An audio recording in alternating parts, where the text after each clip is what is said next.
اب اس کے ساتھ ہی ناظرین آگے بڑھتے ہوئے آپ کو بتائیں کہ کراچی میں SHO قائدآباد امین خسرو کی جانب سے پولیس کی باری نفری اور لیڈیز پولیس اہلکاروں کے ہمراہ مختلف علاقوں میں جرائم پیشہ افراد کے خلاف کومبنگ آپریشن کیا گیا ہے۔ اسی حوالے سے مزید بتا رہے ہیں کراچی سے ہمارے نمائندے ذوالفقار علی۔ جی ذوالفقار بتائیے گا۔ جی بالکل، شہر بھر میں لوٹ مار کی بڑھتی ہوئی وارداتوں کے پیش نظر قائدآباد پولیس کی جانب سے رات گئے مختلف علاقوں میں آپریشن کیا گیا۔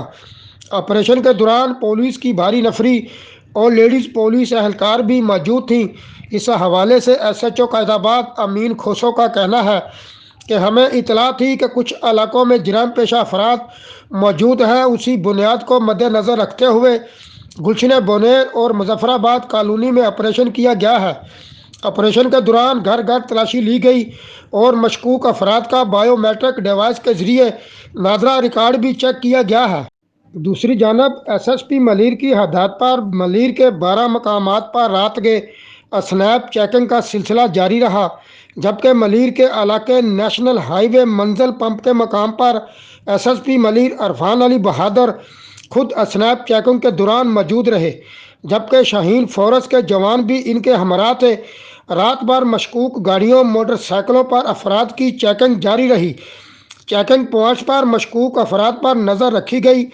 بائیو میٹرک ڈیوائس سے مشکوک افراد کا ریکارڈ بھی چیک کیا جاتا رہا۔ جی پورے کراچی میں جو ہے وہ اسنیپ چیکنگ کی جا رہی ہے، ناکہ بندی کی گئی ہے جگہ جگہ پہ۔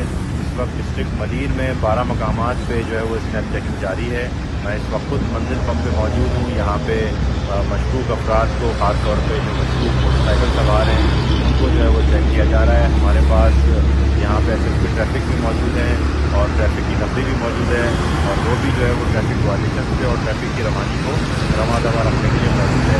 ہمارے پاس یہاں پہ بائیو میٹرک ڈیوائسز اور یہاں پہ ہم نے الیکٹرانک ڈیوائسز بھی موجود ہیں، جس میں کرمنل ریکارڈ اور بائیو میٹرک بھی لیا جا رہا ہے، تاکہ جو بھی کرمنلز ہیں ان کو آئیڈینٹیفائی کیا جا سکے۔ میں ہائی الرٹ کے پیش نظر جہاں ڈسٹرکٹ ملیر میں مختلف مقامات پہ SSP صاحب ملیر کی زیر نگرانی اسنیپ چیکنگ کی جا رہی ہے، وہاں ٹریفک کے اہلکار افراد موجود ہیں، اور جو ٹریفک کی خلاف ورزی ہو رہی ہے خلاف قوانین کی، ان پہ باقاعدہ چلان کیے جا رہے ہیں۔